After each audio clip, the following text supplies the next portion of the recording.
Sasa Mwalimu aliamini nini? Aliamini kwa dhati kuwa elimu ni msingi na ukombozi na maendeleo ya taifa. Kupitia sera ya elimu ya kujitegemea, Mwalimu alisisitiza kuwa elimu ni chombo cha kuleta usawa, ustawi wa jamii na maendeleo ya kiuchumi. Alitamani kuona elimu inampa mwanafunzi maarifa ya kumwezesha kuchangia maendeleo ya jamii yake na sio kumtenga na mazingira yake. Elimu ambayo inamfanya mtu ajitenge na jamii yake na kujiona yeye ni wa daraja fulani na jamii kuwa daraja la chini. Elimu hiyo Mwalimu hakuiamini. Alitamani kuwaona wasomi baada ya usomi wao wanarudi kwenye jamii na kuitumikia, lakini na kutatua changamoto. Tunapoendelea na mipango yetu, tuendelee kujiuliza, je, elimu yetu inawajenga Watanzania kuwa raia wenye uwezo wa kutatua matatizo yao na ya wengine? Lakini tuendelee kujiuliza, katika dunia ya sasa yenye ushindani mkubwa wa kiteknolojia na kiuchumi, ni muhimu sana elimu yetu ikajibu matatizo tunayokutana nayo kila leo. Wakati mwingine tukapunguza sana kuamini kuwa yuko mtu mwingine mahali fulani aliye na wajibu wa kutatua shida zetu badala ya sisi wenyewe. Maono ya Mwalimu kuhusu uwekezaji na maendeleo yalilenga kuimarisha uchumi wa taifa kwa msingi ya usawa, uwajibikaji wa pamoja. Alisisitiza sana kuwa uwekezaji lazima uwalenge wananchi na kuhakikisha kwamba rasilimali za taifa zinatumika kwa manufaa ya watu wote, si kwa ajili ya kikundi cha watu wachache, bali kwa ajili yetu wote. Alipinga sana mifumo ya uchumi inayozalisha matabaka na ukosefu wa haki, huku akihimiza ujamaa na kujitegemea.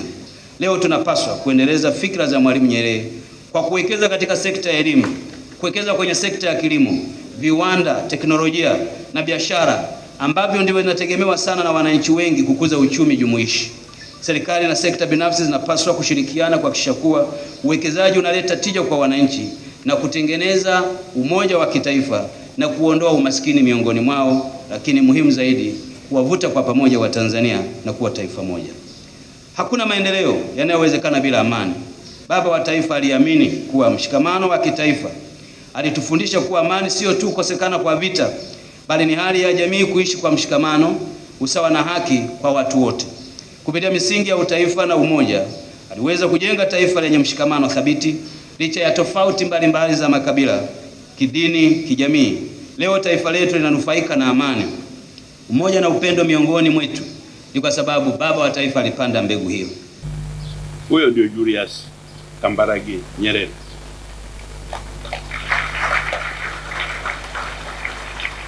Huyo ndio Julius Nyerere ambaye aliunganisha makabila 120 yakawa taifa. Na mpaka leo katika historia ya Afrika hakuna nchi ambayo haina ukabila isipokuwa Tanzania. Haiwezekani jambo hilo lingeweza kufanywa na Mungu kwa nchi moja tu katika Afrika. Lazima kuna mkono wa mtu. Ndio maana tunamkumbuka Mwalimu ambaye leo ametuunganisha bila kujali makabila yetu, bila kujali dini, tukaunda nchi moja. Mwalimu ametuachia amani.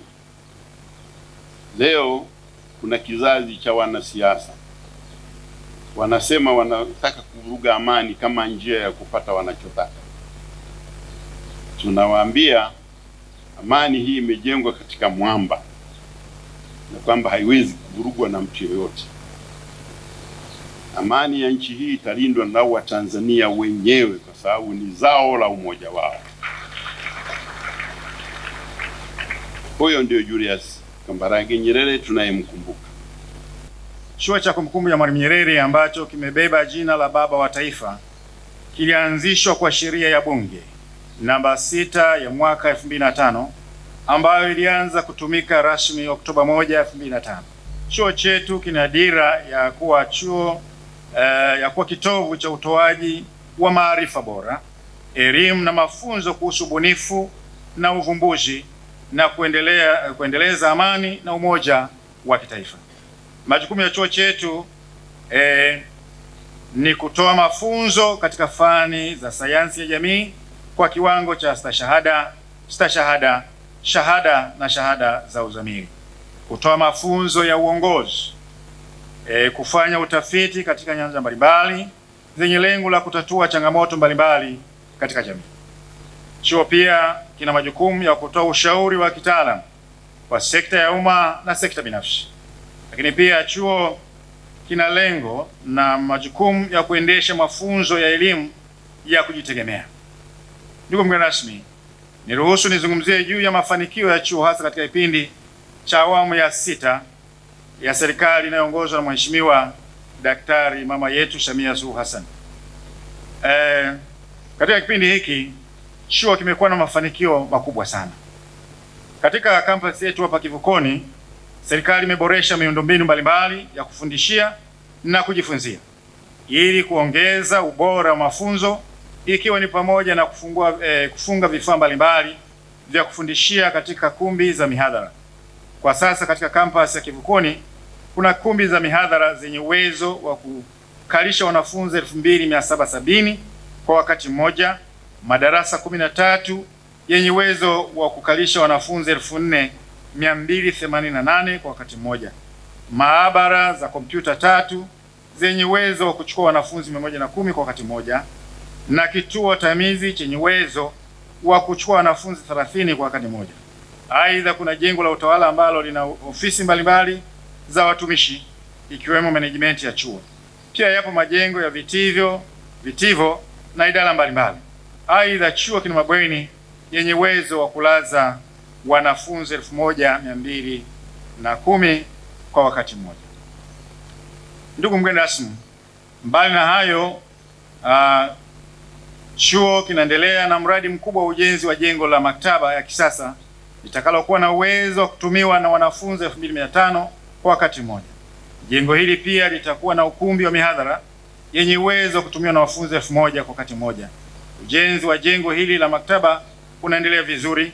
Tayari fedha zaidi ya bilioni 5.6 zimetumika katika mradi huu ambao unategemewa kugharimu shilingi bilioni 16 hadi kukamilika.